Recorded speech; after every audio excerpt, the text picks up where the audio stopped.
कि आप सबको पता है एसएससी जीडी जो 16 नवंबर से जिनके एग्ज़ाम हो रहे हैं, अब टाइम काफ़ी कम रहा है, तो इसी के साथ हम आपको पढ़ाएंगे शॉर्ट एंड स्मार्ट विधि से, जिसमें आपका जो पूरा कोर्स भी कंप्लीट होगा और आप जो एग्ज़ाम है वो भी अच्छे से क्लियर कर सकोगे। ठीक है, तो मैं आपके सामने सबसे पहले लेके आ रहा हूँ रीजनिंग, और दोस्तों इसमें भी आपको मैं पढ़ाऊँगा शॉर्ट एंड स्वीट विधि से। देखो रीजनिंग आज हम पढ़ेंगे रीजनिंग। ठीक है, आज हम पढ़ेंगे रीजनिंग। तो रीजनिंग में सबसे पहले मैं स्टार्ट करने जा रहा हूँ आपके टॉपिक क्लॉक, घड़ी। न्यू टॉपिक है, कोई दिक्कत नहीं है इसमें आपको, और आपको क्लॉक से मैं स्टार्ट कर रहा हूँ टॉपिक। ठीक है, तो हमारा न्यू टॉपिक स्टार्ट हो रहा है क्लॉक। जैसे तो आप सबको पता है घड़ी बोलते हैं इसको, इसका जिसमें रीजनिंग अलाउड है, जिस मतलब कंपटीशन के पेपर में रीजनिंग अलाउड है उसमें घड़ी का एक आधा क्वेश्चन आपको मिल ही जाता है। और मैं आज घड़ी का टॉपिक इतना इजीली आपको क्लियर करके दूंगा कि आप मतलब भूलोगे भी नहीं। और कुछ नहीं है, बस घड़ी में क्या पूछते हैं, इस घड़ी में क्वेश्चन मतलब आते हैं 3 प्रकार से। एक तो जो हमारा होता है दर्पण के में जो इमेज होती है वो, एक जो वाटर में इमेज होती है वो, और एक इन बीच में कोण, जैसे वो होता है ना मिनट की सुलाया घंटे, उनके बीच का कोण होता है। ठीक है, तो घड़ी तो जैसे आप सब जानते हो ये घड़ी होती है। ठीक है, गोल कौन बना वो है जी। ठीक है, यहाँ पे आप सबको पता है 12 होते हैं, सबको पता है। यहाँ पे 6 होते हैं, यहाँ पे 3 होते हैं, यहाँ पे 9 होते हैं, और बाकी बीच में जैसे आप सब जानते हैं होते ही हैं वो। ठीक है, ये हमारी होती है घड़ी। और इस घड़ी के क्वेश्चन आपको एसएससी जीडी में 1 या 2 क्वेश्चन देखने को मिलेंगे, और मैं आज आपके सामने इतनी अच्छे से क्लियर कर दूंगा कि आपको प्रॉब्लम ही नहीं आएगी घड़ी की। ठीक है, तो इस घड़ी में 3 प्रकार से क्वेश्चन पूछते हैं, दर्पण में, ठीक है, दूसरा जैसे जल में, और तीसरा इनके बीच होता है कोण। तीसरा इनके बीच होता है कोण। ठीक है, दर्पण इमेज में आपको पूछ ले, वाटर इमेज में आपको पूछ ले, और एंगल में पूछ ले, आपको मतलब एंगल भी पूछ ले। ठीक है, इस प्रकार आपको ये 3 पूछते हैं। ठीक है, तो सबसे पहले हम स्टार्ट करेंगे दर्पण में। दर्पण में मतलब दर्पण जैसे मान लो इस प्रकार का होता है दर्पण। ठीक है, ये होता है दर्पण। तो यहाँ पे घड़ी है, तो यहाँ पे किस प्रकार की बनी, यहाँ पे जैसे मान लो ये होता है जो छोटे वाला सुआ होता है, यह आपको पता है घंटे का होता है, और जो उससे बड़ा होता है ये मिनट का होता है, जैसे मान के चलो आप। ठीक है, छोटे वाला फिक्स, देखो ये तो आपको पता होना ही चाहिए कि घड़ी में मतलब समय देखना तो आपको आता ही होगा। तो जो छोटे वाला है वो होगा घंटे का, और बड़े वाला सुलाया होगा मिनट का। ठीक है, तो अब ये जो मतलब ये हमने लगा दिया दर्पण, इसको बोल रहे हैं हम दर्पण। तो दर्पण में देखने के बाद ये सुलाया कितना मतलब इसमें कितना समय दिखाएगा, यहाँ पे समय कुछ और होगा, और दर्पण में देखने के बाद कुछ समय चेंज होगा। क्या होगा? चेंज होगा। तो हम अब ऐसे तो मतलब हाँ होता है अनुपात लगा दे, जैसे यहाँ पे होता है ये भाग इधर आ जाएगा, ये सुलाया इधर है तो इधर हो जाएगा, ये इधर, तो इस प्रकार तो काफ़ी समय लगेगा। मैं आपको पढ़ाऊँगा शॉर्ट एंड स्वीट विधि। ठीक है, इसी के साथ क्लॉक में हम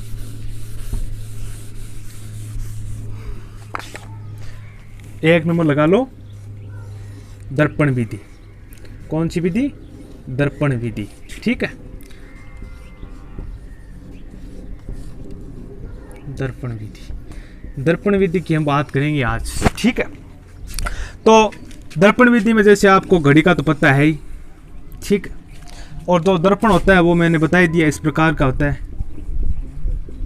दिस इज नॉट मैटर, दर्पण अवतल है या उत्तल, इसका इसमें कोई मतलब नहीं है। घड़ी का आपको पता है,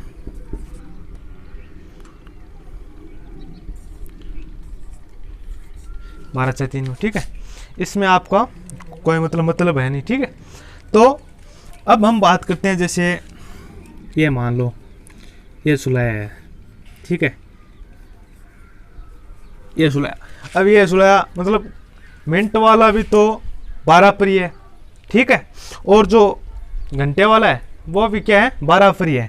ठीक है, तो अब यहाँ पे दर्पण में कितना बनेगा ये देखो, ये आपको बताना है। ठीक है, ये आपको बताना है। ये दर्पण से पूर्व है और ये दर्पण के पश्चात, दर्पण बीच में लगा है।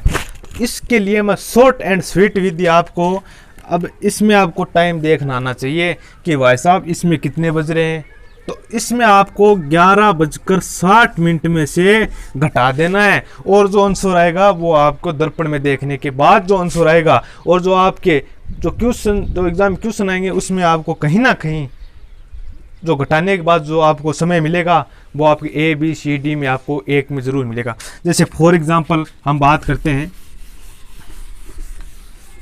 फॉर एग्जांपल हम बात कर लेते हैं। जैसे दोस्तों ये घड़ी मान लो, पहले मैं आपको समझा देता हूँ, एक में समझा देता हूँ, ठीक है। 12, 1, 2, 3, 4, 5, 6, 7, 8, 9, 10, 11, ठीक है, कुछ ऐसे बनी है।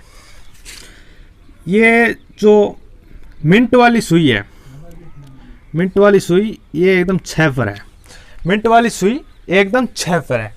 और ये जो घंटे वाली सुई है ये 2 और 3 के बीच में, ये घंटे वाली सुई है वो 2 और 3 के बीच में। अब इसको हमको मिरर के बाद देखना है, मतलब ये दर्पण है, इस दर्पण के बाद देखना है, ठीक है, मिरर के बाद देखना है इसको, ठीक है। तो अब मैं आपको वैसे भी बता सकता हूँ, जैसे मान लो आप एग्जाम में बैठे हो, जो आपको मतलब जो रफ कार्य के लिए जो मिलती है कापी, उसमें भी आप ये काम कर सकते हो। जैसे ये दर्पण बना के ऐसा कर ले, तो मैं पहले आपको शॉर्ट विधि बता देता हूँ, क्योंकि अब इतना हमारे पास टाइम भी तो बचा नहीं है कि हम शॉर्टकट विधि पढ़ लें, मतलब फुल विस्तार से पढ़ लें। तो अब इसमें क्या है, ये मतलब पता है 5, 10, 15, 20 मिनट, मतलब मिनट 30, और 2 और 3 के बजे मतलब 2:30। कितना इस घड़ी में कितना समय है? 2:30। इस घड़ी में कितना समय हो रहा है? 2:30। अब दर्पण में देखने के पश्चात इसमें कितना समय बचेगा, तो मैंने आपको शॉर्ट स्वीट विधि बता रखी है। 11:60 में से आप ये 2:30 घटा दो। याद रखना, मिनट में से मिनट ही घटेगी और घंटों में से घंटे घटेंगे, ठीक है। तो 60 में से 30 घटाया 30, 11 में से 2 घटाए 9, 9.5। कितना? अब जो यहाँ पे जो बजेंगे ना, ठीक है, जैसे 12, ठीक है, 6, 3, 9, तो वो कितने बजेंगे? 9.5 बजेंगे, ठीक है, ये बजेंगे, ठीक है। समझ में आ गया? मेरे रीडिंग में समझ में आ गया आपको? तो ये है ना, वो इधर हो जाएगा। ये आपको इस चीज़ से आपको कुछ मतलब नहीं है, आपको बस इतना याद रखना है 11:60 में से घटाना है, ठीक है। दर्पण, अगर आपको एग्ज़ाम में दर्पण में समय पूछ ले तो आपको 11:60 में से ही घटाना है। कितने में घटाना है? 11:60 में से ही घटाना है, ठीक है। अब इसी में हम कुछ और बात करते हैं, जैसे फॉर एग्जाम्पल जैसे देखो, मैं कुछ एग्जाम्पल बताता हूँ आपको। एग्जाम्पल 9:30, 5:15, 12:24, ठीक है,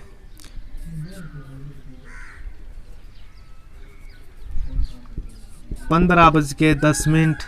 ये 4 एग्जाम्पल है। ये 4 एग्जाम्पल क्लियर करने के बाद आपको दर्पण में समय बताने में कहीं भी प्रॉब्लम नहीं आएगी, ठीक है। तो 9:30, तो मैंने आपको बता रखा है 11:60 में से घटा लो, ठीक है। 11:60 में से 9:30 घटा लो तो कितने बचेंगे? 30 और 2 30 बचेंगे। क्लियर? 5:15, तो 11:60 में से 5:15 घटा लेंगे। 11:60 में से 5:15 घटा लेंगे। 60 में से 15 गए तो 45, और 11 में से 5 गया तो 6:45। कितनी? 6:45। समझ में आ गया? 6:45। अब बच्चा हमारे पास 12:24। अब अगर ये क्वेश्चन आ जाए 12:24, तो बताओ कितना समय होगा। तो अब आप तो कहते हो सर आपने तो 11:60 ही बता रखे हैं, अब इसमें 12 कैसे घटाएं? तो बहुत इजी चैप्टर है, बहुत मतलब इजी है। इस 12 को जैसे मान लो ये 11:60 लिख दिए हमने, ठीक है, 11:60 लिख दिए। अब मैं यहाँ पे लिख दूँ 12:24, ठीक है, 12:24, 11:60 लिख दिए, मैं यहाँ पे लिख दूँ 12:24। तो 12:24 है ना, तो इसको 12 को हम 00 भी लिख सकते हैं। क्या लिख सकते हैं? 00 भी लिख सकते हैं। 12 को हम 00 भी लिख सकते हैं। तो 10 में से 4 गया 6, यहाँ पे बचा 5, तो 3 और ये 00। तो 00 का मतलब क्या है? 12। तो यहाँ पे कितना बचा? 12:36। No problem. जहाँ पे 12 आ जाए तो उसको क्या मान लो? 00 मान लो। ठीक है। अब बचे 15:10, इसको हम बोलते हैं रेलवे टाइम। आ जाता है एग्जाम्पल में पूछ ले, पेपर में रेलवे टाइम ही पूछ ले, तो रेलवे टाइम पूछ ले, तो रेलवे टाइम को आपको क्या करना है? 23:60 में से घटाना है। ठीक, अगर 12 से ऊपर आ जाए, अब वो 12 से ऊपर आ जाए तो आपको 23:60 में से घटाना है। तो इसमें 15:10 घटा देंगे 50, इसमें 5, ये ऊपर 3 है, यहाँ पे 5 है, तो यहाँ पे लिया 15, सॉरी 13 में से 5 घटाए 8, यहाँ पे 0, तो 8:50 ये आ जाएगा आपका रेलवे टाइम जो भी है। तो इस प्रकार ये है हमारी है दर्पण विधि। अगर दर्पण विधि में आपको घड़ी का कोई क्वेश्चन पूछ ले, अगर दर्पण विधि में आपको घड़ी का कोई भी क्वेश्चन पूछ ले, तो उसमें आपको बस इतना ही ध्यान रखना है कि उस घड़ी में, मान लो रीजनिंग में आ जाती है, घड़ी भी आ जाती है कोरी हुई, या घड़ी भी आ जाती है, या सीधे मतलब हमको समय भी बता देते हैं 12, 10, 15, 25 ऐसे वैसे। तो आपको इतना याद रखना है कि अपने को घटाना है 11:60 में से। कितना में घटाना है? 11:60 में। ठीक है। अगर रेलवे टाइम है मतलब 12 से ऊपर है, तो आपको घटाना है 23:60 में। 23:60 में। बस इन दोनों से आपका क्या आ जाएगा? आंसर आ जाएगा। ठीक है, इस दोनों से आपका क्या आ जाएगा? आंसर आ जाएगा। क्लियर? अब हम दूसरी विधि की बात करते हैं। जल में, मतलब दूसरी विधि है वाटर इमेज।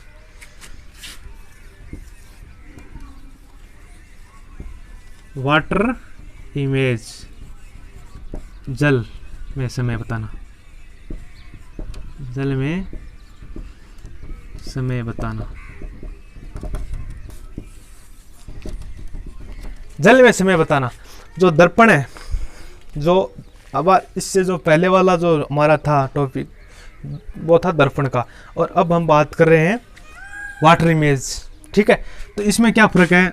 जो दर्पण है वो तो ऐसे लग जाता है, ठीक है, और जो वाटर है वो ऐसे हो जाती है। ठीक है। इसमें तो मतलब घड़ी यहाँ पे बनती थी और यहाँ पे ऐसे बनती थी, इसमें उल्टी हो जाएगी घड़ी। जैसे मान लो ये घड़ी है ना, ये यहाँ पे, तो ऐसे उल्टी हो जाएगी ये घड़ी। ठीक है, समझ में आया? इस घड़ी का आधार दे लो, ये घड़ी है और यहाँ पे मैंने मतलब कुछ ऐसा रख दिया जिसमें मतलब वाटर इमेज बन जाए, तो ये घड़ी ऐसे उल्टी हो जाएगी जैसे वो दिखे। और यहाँ पे इस प्रकार है, तो ये भी यहाँ पे इस प्रकार हो जाएगी घड़ी। ठीक है। इस घड़ी के आधार पर आप देखो पता लगा सकते हैं इसका। ठीक है। जैसे ये घड़ी है तो ये यहाँ पे हो जाएगी। जैसे मैं आपको समझा के देता हूँ। जैसे मान लो ये घड़ी है, ये घड़ी है। ठीक है। तो ये हमारा था जो पहले हमने पढ़ चुका दर्पण। ठीक है। तो ये दर्पण किस प्रकार बनेगा? आगे जाके इस प्रकार बन जाएगा। जो सुराय इधर थे वो इधर हो जाएंगे, और जो इधर थे वो इधर हो जाएंगे, इस प्रकार। और इसमें क्या है? इसमें उल्टी हो जाएगी ये घड़ी। जैसे मान लो यहाँ पे इस प्रकार थी, तो इस प्रकार बन जाएगी। ठीक है।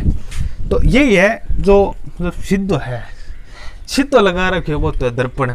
आडो घेर दियो वो हो गया आपनो वाटर। ठीक है, नोट प्रॉब्लम। वाटर में क्या होता है? जैसे हमारे क्या आ जाती है? एरर आ जाता है।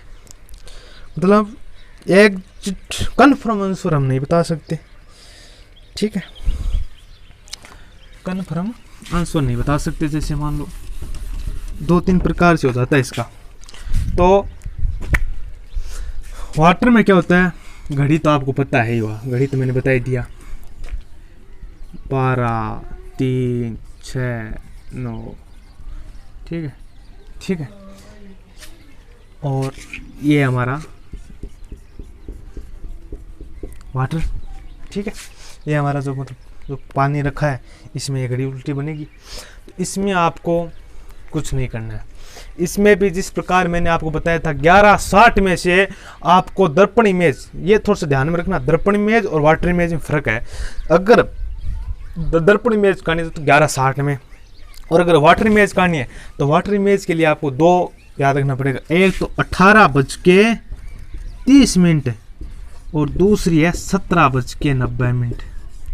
दोनों है एक ही, 18:30 और 17:90, क्योंकि 17:60 मतलब 18 बज गया, रेलवे टाइम है, मजाक नहीं है, रेलवे टाइम है।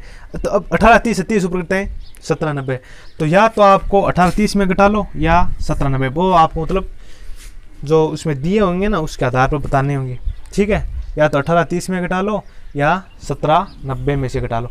जैसे फॉर एग्जांपल मैं आपको बताता हूँ, ठीक है। जैसे एग्जांपल देखो आप, जैसे आपके पास टाइम आ जाए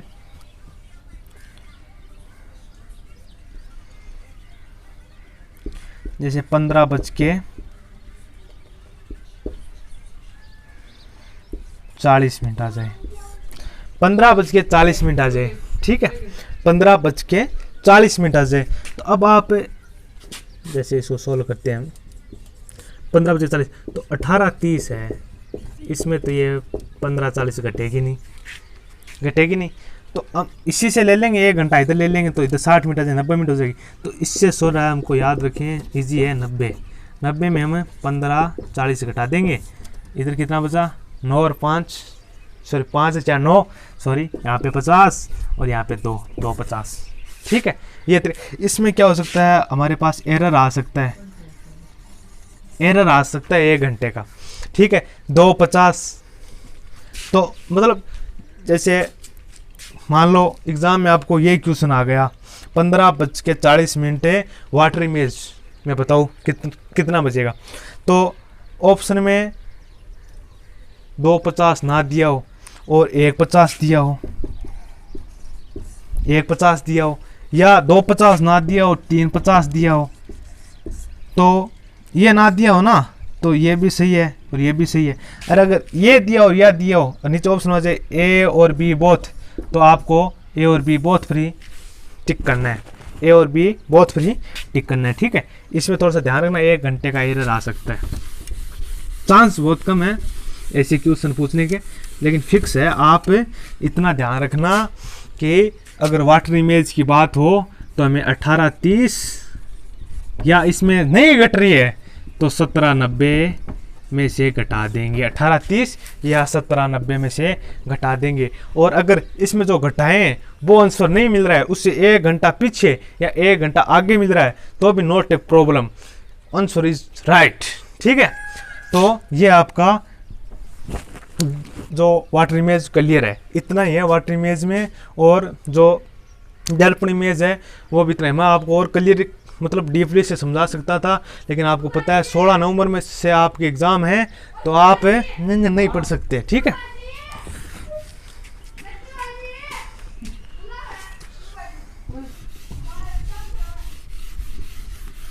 ठीक है, तो अब हम बात करते हैं, ये हमारी कलोक घड़ी, इसमें हमने एक तो पढ़ लिया दर्पण और एक हमने पढ़ लिया जल, ठीक है। एक हमने पढ़ लिया दर्पण और एक हमने पढ़ लिया जल, ठीक है।